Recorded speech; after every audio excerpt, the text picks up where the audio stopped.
Good afternoon, everyone. Today I'm going to talk about lowering the 2005 Harley Davidson 883. You're going to have to excuse me if I stop every once in a while, but I just wanted to show you what we went through to lower this approximately 2 inches. So if you'll be patient with me, I'll show you everything we did to get it to where it needed to be.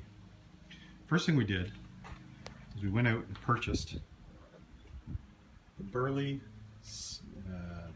brand Slammer kit. It came with a set of these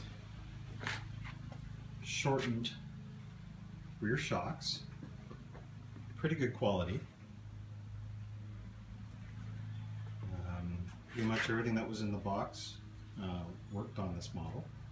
This is an 883 low, so it was low to begin with, but we also added this Mustang seat, which really helps with the long distance riding. So we put the shocks on, and the other part of the kit lowers the front forks as well. As you can see, these are the front fork springs, and they came out fairly easily.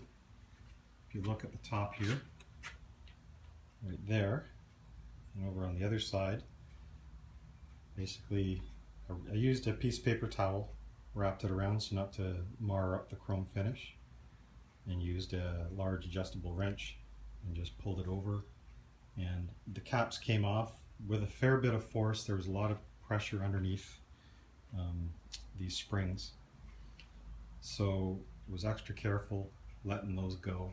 Had a lot of pressure. I was just basically holding down with my thumb while I was turning, and it did pop. Just a note, when you do this whole process, make sure you use some sort of lift. I have this hydraulic jack that I picked up. I think it was Canadian Tire, and it worked out really well. I slid it underneath, lifted the whole bike up, supported it even further, because you need to get both tires off the ground, and that's the tool to use. So the Burley kit comes with some really good instructions, and there's the old shocks and the instruction set. It comes with a bunch of spacers and adapters, and it also came with some PVC piping, which here's a cut-off piece. It comes with like a 10-inch piece of PVC piping that you put the replacement springs in. They're fairly short, shorter than these, and there's another set of shorter springs, which are the soft compression springs, and then you put this on top. So you'll have the major portion of the spring through here, you'll have a small portion in there, and then this will sit on top and compress the whole thing. Now this piece here that you'll cut off, I only had to cut off about 1 inch off the top of each one, sets your ride height for the front. We went for a test drive, and everything worked out really well, and the handling is perfect. It actually stiffens up everything a little bit more, which is not a bad thing, since Harleys are fairly built for comfort and not so much for performance for this model. And it really helped out with the suspension being a little bit firmer, helped out with that as well. So the problem was, when you put this kit on, the bike will stand straight up. The problem is you lower it, and the kickstand or jiffey stand on the side will basically stand the bike up, not 90% straight up like a perfect 180, but it'll do about a 160, and it's very disconcerting because you would just imagine the thing would fall over with a good gust of wind. So the next thing we had to do basically, is either buy an aftermarket jiffey stand, or like I did, I just modified the existing one. So I'll show you what I did. Down here, there's the stand, and if you look at it, there's this little bit of paint right here. I'll show you what I did to that. Getting the jiffy stand off is not that difficult, and getting the spring off, once you start disassembling the jiffy stand, take that cotter pin out and the top bushing, the pin will slide out, the jiffy stand will start rocking, and will loosen the tension on the spring. So there's YouTube videos on how to do that. But as you can see, it's worked out fairly well. And when it tucks in, when the kickstand comes up, I was thinking of, maybe bending it, but it's really thick metal and really hard to bend. I thought about doing other modifications to it, cutting it, bending it, that sort of thing. But in the end, this went from an 11-inch, basically from the center of the pin to the end right here was 11 inches long. And we shortened it by 1 inch, so now it's 10 inches long. And it works really well. And it actually, this tab will just slide right up and tuck in right here. So what you would do is you would put your foot on here, drag your toe down, and it would catch on the edge of it, and it would still work. And as you can see, it lays down really nice and flat, and the angle is exactly where it needs to be, and it solved all of our issues. So I'll show you what it did. This little diagram over here. Good representation of it. I drew some lines across. Basically, here's a 1-inch slug I took out.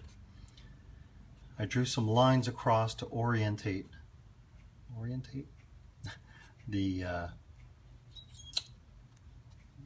this pin with the angle of this foot, because there is a definite change in the angle.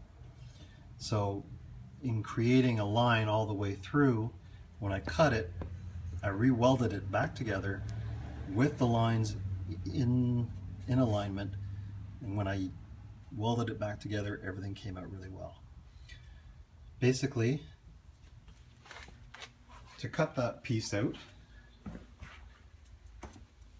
I used an angle grinder. I'll show you the parts that you use. This is the device that you use. It's a razor blade, and I got it at Home Depot, and it's super thin. It's maybe only 1/16 of an inch thick.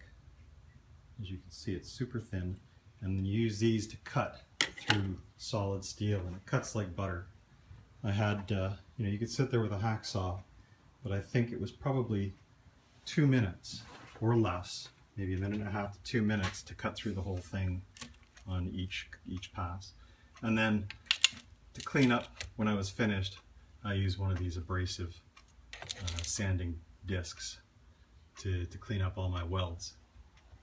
So once I took out that 1-inch piece, which you see here, took that out, this piece was straight flat. It was a straight piece, and I could have butted it together, but that makes a poor weld. Because we're going to weld this back together, you need to taper the edges so that the weld pool will get right into as close to the center, and then you just build it out, build it out, build it out until it's over on both sides, and you tack it. You start it by tacking one side, tacking the other, and you keep rotating back and forth your welds so that it doesn't warp, because if you start focusing all your heat on one side, it's going to start bending to that one side. So you basically start tacking and basically break it into corners or quarters, and you tack and tack and tack until it's over, and then you take your sanding disc and you just sand it flat, and next thing you know, it's perfect, and you just add a little paint to it, or you can send it out and get it powder coated or re-chromed, whatever, and it works really well. Something I used to help me weld it up is one of these. It's a magnetic angle device.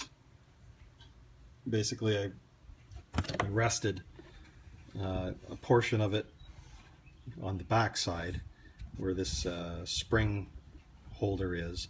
On the other side, I basically lined up the magnet and it held it straight, perfectly in alignment, and using the guidelines that I marked on it, it kept it perfectly straight.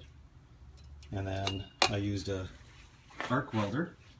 It's actually a MIG welder, wire-fed MIG with the, it's got the flux core.